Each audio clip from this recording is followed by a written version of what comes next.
banyak sekali aktor penegak hukum tuh main di situ kira-kira. Jadi kita sebagai masyarakat juga kaget ternyata masih banyak PR reformasi di institusi penegak hukum kita. Ada hakim yang main, ada polisi yang main, Bung. Sampai ada juga kalau kita baca di beberapa kasus ya, Nur Hadi dan lain-lain, itu juga sebenarnya menunjukkan bahwa ternyata cukup banyak aktor yang bisa terlibat kalau kita ngomongin korupsi Gitu di ya. peradilan. Nah, Saya katakan masih menakutkan. masih menakutkan.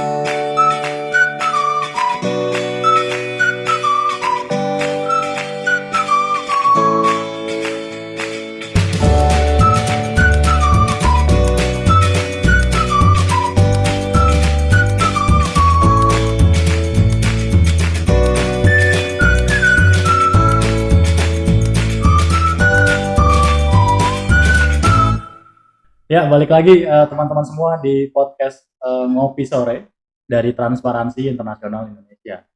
Nah, seperti episode sebelumnya, episode 1, hari ini kami akan ngobrol-ngobrol bersama kawan-kawan kita begitu seputar isu banyak hal lah begitu ya, baik soal isu pemerintahan yang bersih maupun isu korupsi begitu. Nah, di episode kedua hari ini, teman-teman, saya bersama kawan saya di sini, Bung Erwin Natosmal, begitu, akan membahas seputar isu yang sangat penting banget bagi kita semua karena memang kita butuh dan berkepentingan. Gitu. Isunya apa? Isunya soal terkait reformasi institusi peradilan. Gitu. Nah, Bung Erwin, ngomongin soal institusi peradilan ini kita nggak habis-habis begitu. Teman-teman kita di luar banyak banget yang bilang bahwa masih banyak banget korupsi di dalam. KPK masih banyak banget nangkep hakim. Tapi ada juga yang mengatakan bahwa ada gejala nih bahwa peradilan kita saat ini mulai membaik. Gitu. Nah, pertanyaan pertama mungkin Bu Erwin, kita tadi reformasi udah berjalan lebih dari 20 tahun. Karena salah satu yang didesak adalah institusi peradilan biar lebih baik. Perlu dilakukan reformasi begitu. Nah, kita mungkin mau tahu pandangan Bang Erwin, berhasil nggak sih reformasi peradilan sampai dengan saat ini? Nah, ini pertanyaan berat gitu. Nah, apalagi untuk mengatakan membuat istilah berhasil. Nah, kalau saya berhasil ini kalau kita bandingkan dengan negara-negara yang sama. Misalnya kalau kita bandingkan dengan negara transisi demokrasi yang 20 tahun, bisa katakan kita masih ketinggalan, kita masih jauh dan kita masih on progress tentang reformasi peradilan. Namun jika dibandingkan Orde Baru ya jelas, tapi tetap aja ini masih jalannya lambat. Kenapa lambat? Itu bisa kita lihat dari beberapa data objektif, misalnya dari data yang dilakukan BI, terakhir barometer corruption barometer masih menempatkan institusi peradilan salah satu institusi terkorup, kalau nggak salah itu pakai full survei langsung publik kan 1.000-an 10.000 1.200. Yang kedua itu data yang digunakan oleh World Justice Project, Index Rule of Law Index, yang kalau kita zoom lebih dekat data itu, terutama di isu criminal justice system dan civil justice itu nilai Indonesia masih agak rendah. Indonesia berapa dekat 13 dan 15 negara di dunia. Di Asia Tenggara, dan di dunia itu 80-90an dari 100. Artinya kita masih pada peringkat rendah. Jadi 20 tahun ini menurut saya kita banyak kehilangan momentum dan ada peningkatan ya, kita tidak menafikan ada progres, tapi progresnya sangat lambat sekali. Nah, itu bisa terkonfirmasi juga dengan data KPK. Dari data yang saya baca kumpulkan, kalau kita lihat misalnya kita data aktor peradilan dari hulu ke hilir, yaitu kepolisian, kejaksaan, pengadilan, aparatur pengadilan itu 60%, temuan saya 55 dari 50 aktor, 60%-nya itu ya aktor-aktor di peradilan, yaitu aparatur peradilan, panitera dan perangkat-perangkat pengadilan dan hakim sendiri. Dan menurut saya data itu membuat kita khawatir bahwa memang kita masih punya masalah yang besar di isu judicial korupsi. Ya, garis besar itu teman-teman ya, bahwa memang dari banyak riset, banyak data, ternyata masih menunjukkan korupsi di peradilan masih pervasif gitu ya, kira-kira masih banyak terjadi. Nah, tadi Bung Erwin juga menarik banget tuh, bilang bahwa di satu sisi mungkin ada reformasi yang berjalan begitu ya, tapi di sisi lain ternyata aktor dan praktik korupsinya masih banyak gitu. Nah, menurut Bung Erwin kenapa tuh bisa terjadi kayak mismatch gitu mungkin ya? Nah, banyak hal, tapi saya melihat satu ada dualisme cara pandang melihat peradilan kita. Yang pertama, cara pandang melihat peradilan sebagai satu atap itu jadi pasca reformasi salah satu tuntutan kita selain undang-undang politik adalah undang-undang MA, itu ada perubahan yang signifikan, jadi kekuasaan di bawah MA satu atap. Yang kedua, cara pandang yang reformis, amandemen, di mana sistem kekuasaan hakim kita tidak hanya MA, tapi juga tersebar juga ada namanya fungsi judisial, ada lagi namanya Mahkamah Konstitusi. Nah, dualisme ini masih berkontestasi, saya katakan bahwa kita belum punya pandangan yang fix. Tapi kalau kita lihat konstitusi, jelas bahwa tidak ada lagi satu atap, bahwa ada kekuasaan lain selain Mahkamah Agung, ada fungsi judisial, ada Mahkamah Konstitusi. Nah, itu yang perlu kita dudukkan. Nah, MK di awal-awal keberadaannya cukup berhasil. Namun tentu saja kalau kita lihat dibandingkan dengan saudara tuanya MA, misalnya MA masih punya problem. Jadi salah satu problemnya itu menurut saya ada dualisme kita melihat reformasi peradilannya itu, yang melihat satu atap, yang satu melihat bahwa ada multidimensi aktor-aktor yang lain. Itu menarik karena kita tahu persis bahwa mungkin ada banyak yang bilang bahwa aktor negara seperti KY misalnya ya, dalam hal ini mungkin belum cukup maksimal gitu dalam menjalankan fungsi terutama pengawasan kode etik dan perilaku hakim begitu. Nah, menurut Bung Erwin sendiri ini apa kira-kira yang perlu kita perkuat atau kita dorong lebih maksimal gitu dari sisi Komisi Yudisial? Iya, sebenarnya kesalahan dari awal itu KY berfokus di hakim. KY berfokus di hakim, sehingga kemudian kalau kita lihat data KPK itu kan aktornya tidak hanya hakim, ada panitera, ada hal-hal lain, itu kan KY tidak bisa masuk ke sana. Nah, sehingga menurut saya undang-undang KY harus dirubah. KY harus punya kewenangan untuk melakukan pengawasan, tidak hanya hakim, tapi juga aktor-aktor pengadilan di sekeliling hakim-hakim itu sendiri, dan itu juga mempunyai pengaruh yang sangat besar. Nah, karena KY tidak bisa menjangkau ke sana, itu membuat KY seakan-akan lemah. Yang kedua, memang ada semacam perlawanan dari hakim-hakim ya terhadap kewenangan KY. Itu bisa dilihat dari banyak legal review, termasuk kode etik itu sendiri. Bayangkan kode etik yang disepakati oleh MA dan KY, tapi kemudian di-GR lagi oleh sejumlah hakim agung, dan MA yang tempat men-GR-nya Mahkamah Agung sendiri. Dan itu membatalkan 2 poin sangat signifikan, yaitu poin 8 dan poin 10, itu profesional. Poin 80, salah satunya poin tentang profesionalitas hakim. Nah, ini tentu menjadi satu satu tantangan sendiri oleh Komisi Yudisial ke depan. Oleh karena itu menurut saya KY ke depan perlu punya strategi yang bagus, dan parlemen pun perlu melihat situasi peradilan ini bahwa KY jangan dibiarkan sendiri untuk mengawasi hakim, karena kita lihat dinamikanya tidak semudah itu. Ada semacam upaya mendegradasi kewenangan KY yang bisa kita lihat dari sejumlah judicial review baik ke MA maupun ke Mahkamah Konstitusi. Nah, itu kami kayaknya sepakat Bung di poin itu, karena pantauan TI juga dalam beberapa tahun terakhir ternyata aktor korupsi di peradilan itu ternyata dinamis, macam-macam gitu. Jadi orang mungkin banyak, wah pasti kalau ngomongin korupsi peradilan ya hakim. Betul. Padahal kan enggak gitu ya, ada unsur-unsur dan aktor lain, panitera sampai jurusita begitu ya Om. Betul. Nah, ini kita pengen tahu juga nih pandangan atau informasi dari Bang Erwin, gimana sih kemudian kalau kita ngomongin korupsi di peradilan gitu ya, modusnya itu kayak gimana, aktor-aktornya kira-kira siapa saja, dan tadi ya kalau kita misalnya dari pantauan kita di Indonesia itu ternyata nggak cuma hakim yang korup, di negara lain juga kayak gitu nggak sih? Di negara lain. Jadi dari temuan saya, kebetulan saya risetnya transisi judicial reform di transisi demokrasi, rupanya ini seperti gejala global. Jadi negara-negara transisi demokrasi memang punya problem untuk mencapai ide prinsip keadilan. Itu saya temukan di Ceko juga, jadi problem kulturalnya hampir sama. Jadi karena di Ceko hampir ke Indonesia dulu dua negara komunis, jadi hakim itu diletakkan sebagai PNS. Karena diletakkan pada PNS, jadi mereka itu tidak responsif terhadap hal baru, mereka harus menunggu instruksi dulu. Dan ketika saya baca itu situasi kayak Indonesia gitu. Jadi ini saya pikir ini gejala-gejala negara-negara transisi demokrasi.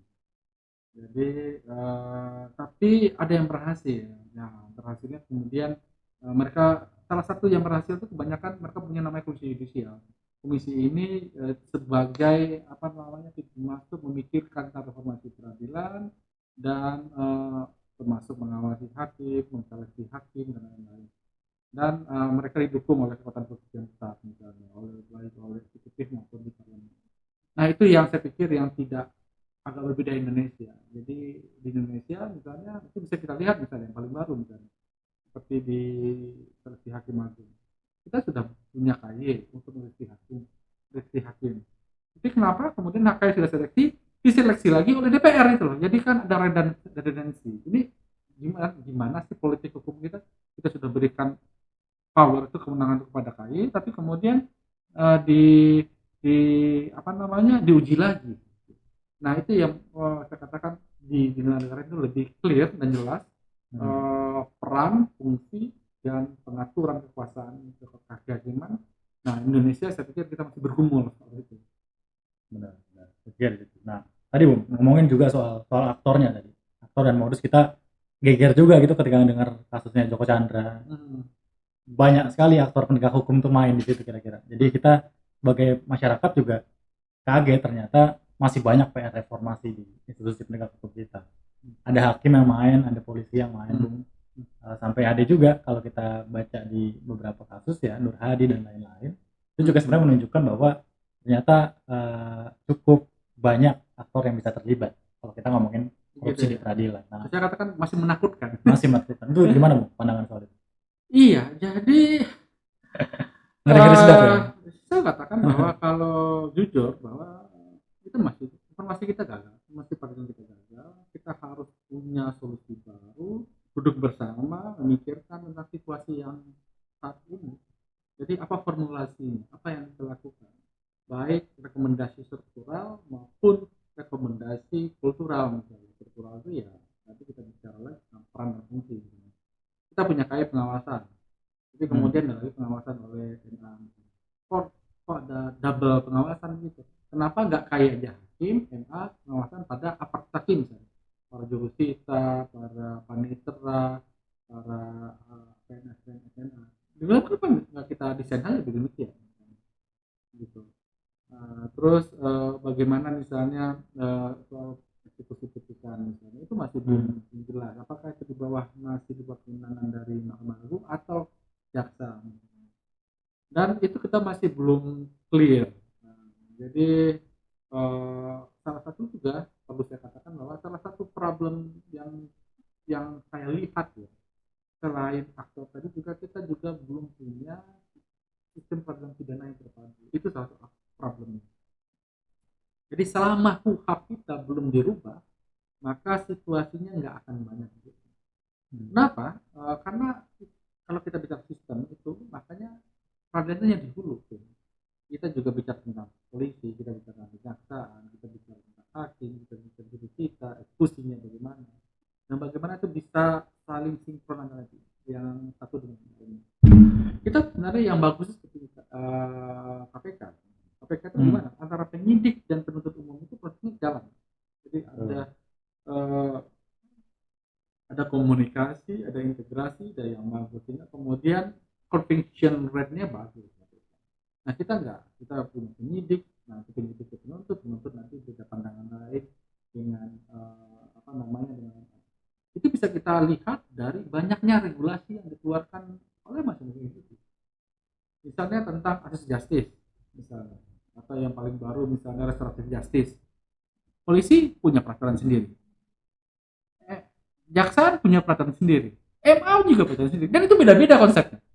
Nah, itu situasinya saya katakan tadi, criminal justice systemnya kita harus bangun itu. Ya, jadi memang untuk menerawang sistem peradilannya tidak hanya fokus ke hakim, tapi juga kita melihat alurnya bagaimana, terus sistemnya bagaimana, dan apa rekomendasinya. Salah satu yang saya harapkan yang cepat itu adalah tentang KUHP tadi. Jadi kalau kita tidak merubah KUHP kita, jadi KUHP kita ini dalam pandangan peneliti dari Leiden, Fadil Afandi itu nuansanya masih otoritarian, kewenangan negara masih kuat, posisi masyarakat masih lemah, sehingga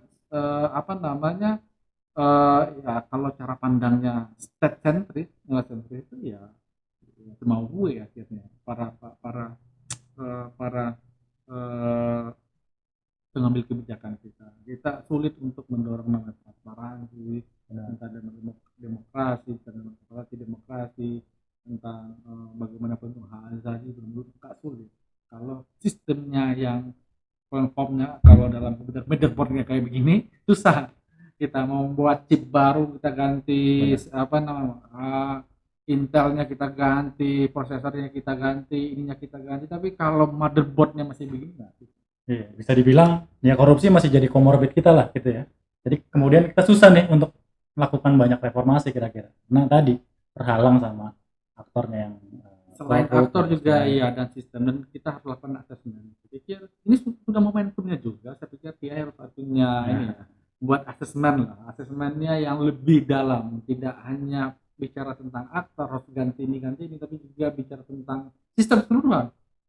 Motherboardnya bagaimana, prosesornya bagaimana, mouse-nya bagaimana, layarnya bagaimana itu bisa tanda kutip tujuannya untuk memberikan akses kepada masyarakat, memudahkan masyarakat untuk melindungi hak masyarakat gitu. Bung, itu menarik. Kalau dari sisi publiknya, dari sisi masyarakatnya, Bung, tentu kan Bang Erwin banyak berinteraksi begitu ya dengan teman-teman mencari keadilan misalnya. Kira-kira apa sih keluhannya ke institusi pengadilan kita?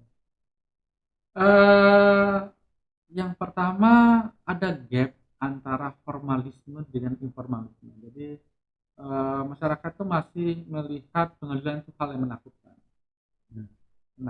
Jadi banyak orang-orang yang kita akui gap antara bahasa hukum dengan masyarakat masih tinggi, sehingga kemudian mereka menyerahkan perkara-perkaranya kepada orang-orang yang paham hukum.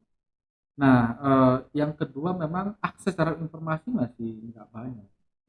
Jadi akses ada, saya pikir kita harus apresiasi, saya katakan dengan sistem satu data kita cek kasus ada. Tapi yang paling problemnya adalah akses putusan. Banyak kita lihat kita 5 tahun sudah diputus, tapi putusan nggak ditemukan oleh para pencari keadilan. Nah itu ruang-ruang praktek koruptif. Itu jadi mainan para calo dan para pemain. Ada banyak kasus yang bisa kita lacak misalnya. Contohnya dulu yang fenomenal, saya katakan salah satunya 10 tahun lalu, kasus Hakim Yamani, di mana Hakim Agung merubah putusan Hakim Agung, dan itu KAI kemudian menghukum dan menjatuhkan. Nah, pertanyaannya kenapa ada proses begitu? Jadi karena ada proses birokratif yang panjang sekali. Saya pikir perlu ada orang yang mikir tentang sistem tadi dan menyederhanakan birokrasi pengadilan kita, sehingga kemudian publik bisa mudah mengakses informasi, bisa mendapatkan pengetahuan, dan itu bisa dilakukan. Itu dilakukan oleh Mahkamah Agung Singapura. Kalau kita lihat misalnya login lain-lain, kita tahu prosesnya kapan, hakimnya siapa, kapan sidangnya, lain-lain. Dan beberapa hal sudah ada dalam sistem kita tidak bermata ada kemajuan soal informasi itu, tapi kita ada isu soal putusan. Putusan jadi krusial ya. Nah, aku rasa kalau bicara soal reform juga aktor yang penting itu soal Hakim Agungnya sendiri. Nah, beberapa waktu lalu teman-teman kita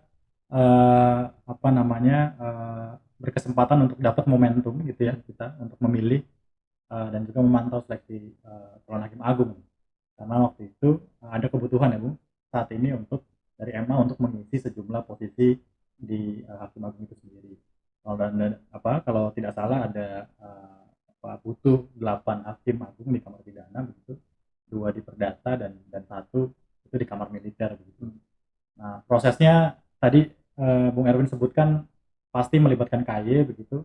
Tapi kita mau tahu nih Bung, ini sudah terpilih sejumlah hakim agung, tapi kita mau flashback sedikit. Kira-kira dari Bung Erwin sendiri pandangannya gimana soal proses? Apa yang kira-kira jadi catatan? Iya, menurut saya kayaknya lain lubuk lain ikan. Di awal-awal kan tidak semua akses publik bisa dilihat. Jadi dalam proses wawancara itu KY menutup informasi, jadi pertanyaan itu di mute lain-lain. Itu kan kita proses, itu nggak pernah ada kok zaman sekarang ada. Yang kedua kita melihat bahwa ada hakim-hakim yang dari dulu pernah nggak diloloskan, tapi kok lolos lagi. Jadi kan artinya ada double standar. Jadi kita katakan kok bisa double standar. Dulu pakai standar yang lama nggak lolos, yang ada konfigurasi baru kok jadi lolos gitu. Jadi itu menjadi hal yang krusial menurut saya. Yang pertama nggak ada, jadi ada standar baru yang menurut saya agak aneh yang membedakan dengan yang lama. Yang kedua ini kurang transparan dibandingkan seleksi hakimnya ini kayu. Ya berarti itu ya Bung, catatan krusial tuh teman-teman. Satu soal proses yang sebenarnya harusnya transparan tapi ternyata kualitasnya kurang begitu. Dan yang kedua tadi mungkin ada soal penilaian yang double standard soal rekam jejak mungkin. Karena dari kita tadi informasinya kan kemudian ada beberapa calon hakim yang sebelumnya tidak lolos, yang tentu karena alasan soal kualitas begitu ya dan rekam jejak, tapi kemudian lolos kemudian di seleksi yang kali ini. Nah selain itu Bung, apakah ada catatan lain misalnya dari segi rekam jejak kalau kita ngomongin calon-calon kemarin? Iya, saya pikir KY karena tidak ada samaan standar itu kemudian punya penilaian berbeda tentang jejak rekam. Itu menjadi hal yang menurut pandang saya menjadi agak aneh KY. Tapi selain itu yang penting itu juga KY jangan menganggap proses ini sudah selesai. Jadi selesainya begini. Jadi ketika proses seleksi KY melepaskan begitu saja hakim-hakim agung itu. Padahal ini tata yang krusial antara ketika KY dari KY itu. Yang kedua itu KY kurang transparan. Jadi KY itu kan tidak mempublikasikan. Bahkan ketika seleksi sampai namanya KMA, mereka tidak memberitahukan publik. Itu jadi keanehan juga. Dalam bahasanya itu tradisi, tapi menurut saya tradisi tidak boleh bertentangan dengan transparansi. Nah itu menjadi keanehan juga yang perlu kita lihat dari proses seleksi kali ini. Itu saja sih yang 2 poin. Kalau di DPR Bung, kita kemarin dengar juga tuh, karena prosesnya katanya sangat ngebut gitu ya, cuma sekian hari, dan padahal yang kemudian dilakukan tes di DPR itu jumlahnya ya kita lihat sedang lah begitu, 11 orang begitu. Kira-kira soal itu gimana Bung? Iya, menurut saya ini sesi kali ini kayaknya formalitas saja yang dilakukan oleh, sepemahaman saya biasanya agak lama, seminggu lain-lain, ada agak jeda antara proses seleksi dan mengambil keputusan.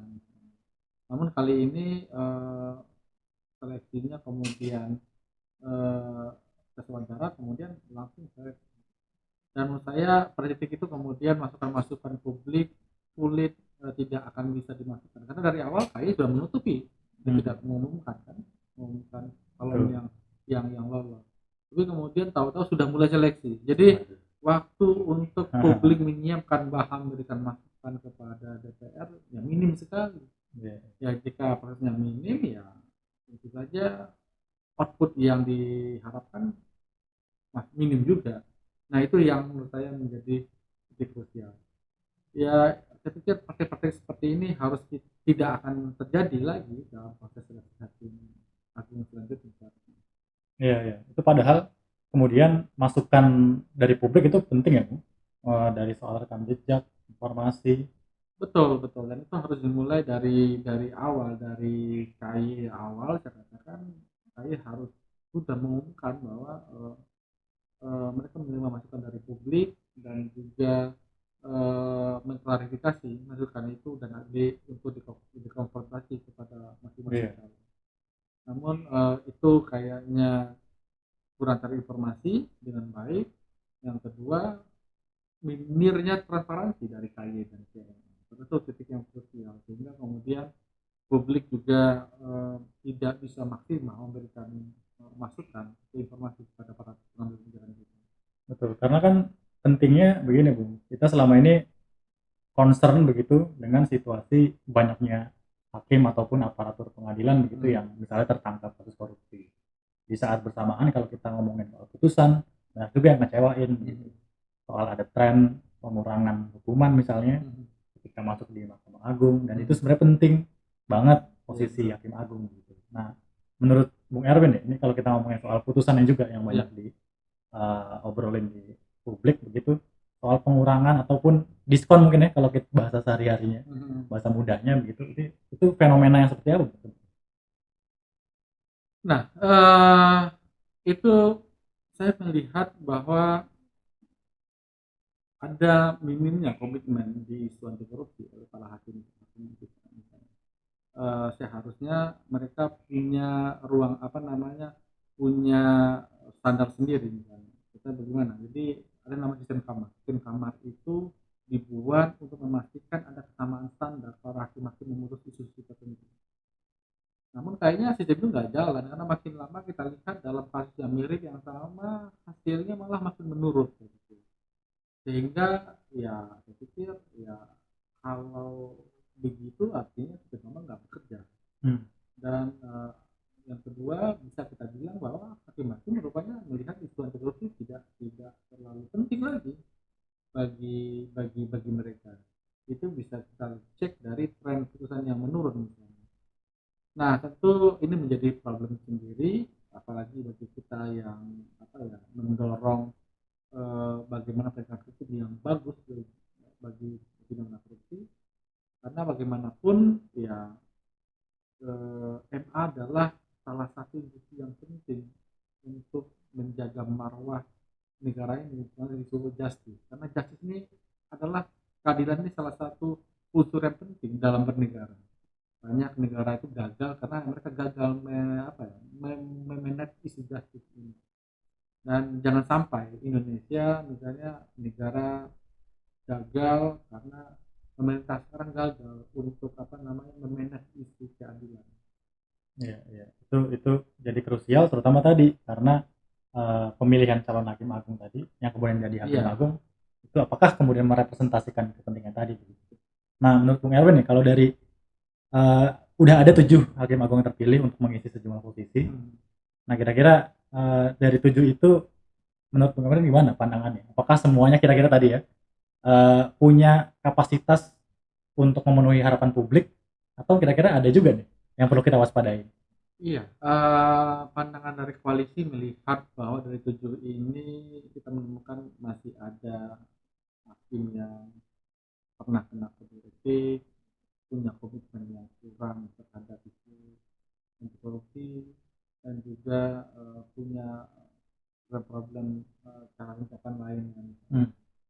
Dan berangkat dari itu tentu kita melihat pesimis situasi MA ke depan. Jadi kita khawatir bahwa orang-orang yang punya sifat catatan ini kok bisa lolos ke tahap tingkat ini dan kemudian mendapat persetujuan politik oleh karena itu saya melihat sulit bagi kita untuk berharap lebih kepada mereka karena dari catatan Pak Cipil masih banyak catatan kita ya kata 40% dari 7 orang. Ya. Jadi ternyata gitu ya masih ada sejumlah orang yang butuh pantauan lebih dekat nih dari kita ya sebagai publik. Ya. Nah, teman-teman, kita juga rasanya pengen tahu juga nih, Bung Erwin.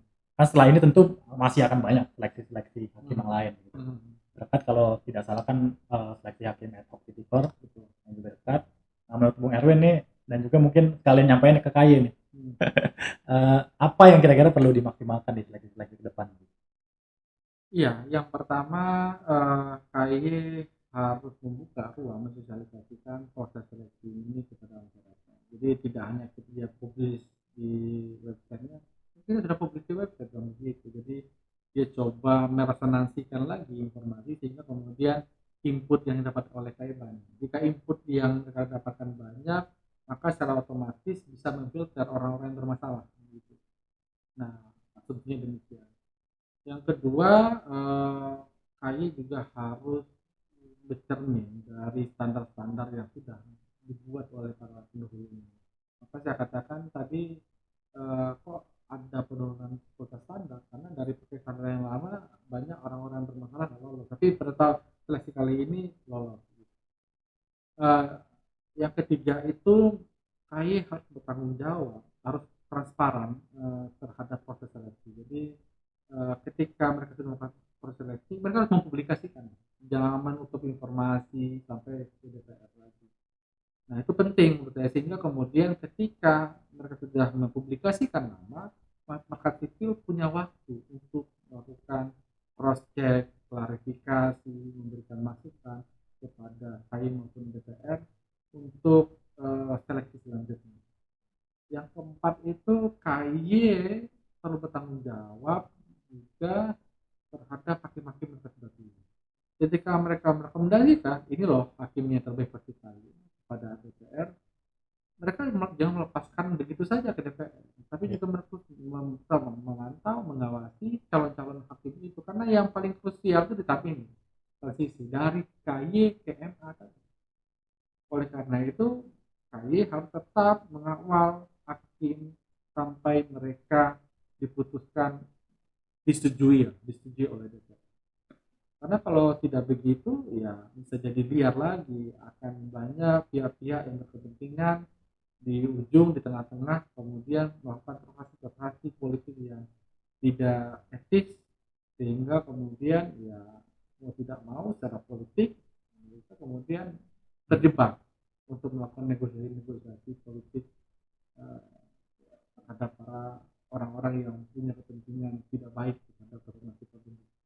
Ya, saya rasa tadi catatan yang sangat tegas begitu dari Bung Erwin terkait dengan proses seleksi dan juga situasi peradilan kita pada umumnya, Bung. Jadi kita sebenarnya berharap begitu, masih berharap ke Mahkamah Agung dan juga para aparatur di dalamnya terkait dengan bagaimana sebenarnya ini jadi salah satu-satunya, bahkan mungkin bisa dikatakan satu-satunya, Bung, harapan kita saat ini ya, kalau kita bicara soal institusi penegakan hukum kita, sistem peradilan pidana kita secara keseluruhan. Di tengah misalnya situasi Komisi Anti Korupsi kita yang lagi tertatih-tatih begitu, Bung, dan juga situasi institusi penegak hukum lain yang juga kita tahu persis masih banyak problemnya, dan kita sebagai publik kayaknya nggak boleh capek-capek nih, Bung, ngingetin Mahkamah Agung, ngingetin Komisi Yudisial, Mahkamah Konstitusi juga bahwa ini harus berbenah begitu.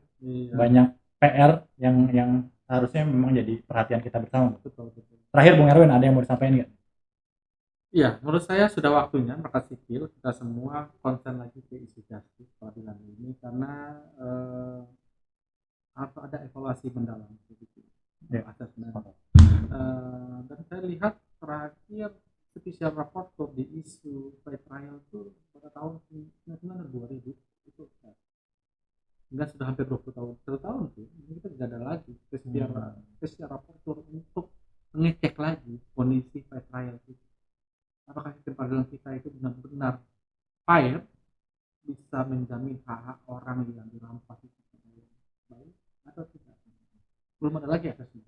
Dan saya pikir sudah waktunya lagi kita ngomong tentang masih peradilan, fair trial, justice, dan hal-hal lain yang menyangkut hajat hidup orang banyak. Siap, cocok. Itu pesan yang tegas sekali lagi, teman-teman, bahwa penting untuk naruh perhatian yang lebih dalam lagi, Bung. Kita nengok lagi bahwa ini salah satu sektor yang perlu kita banyak kasih perhatian gitu ya, Bung. Ternyata kita tidak sedang baik-baik saja. Betul, kita nggak sedang baik-baik aja. Baik, Bung Erwin, Oke. thank you Thank sekali you, lagi Vin. sudah mampir di Salam kantor sehat. TI. Salam Salam sehat.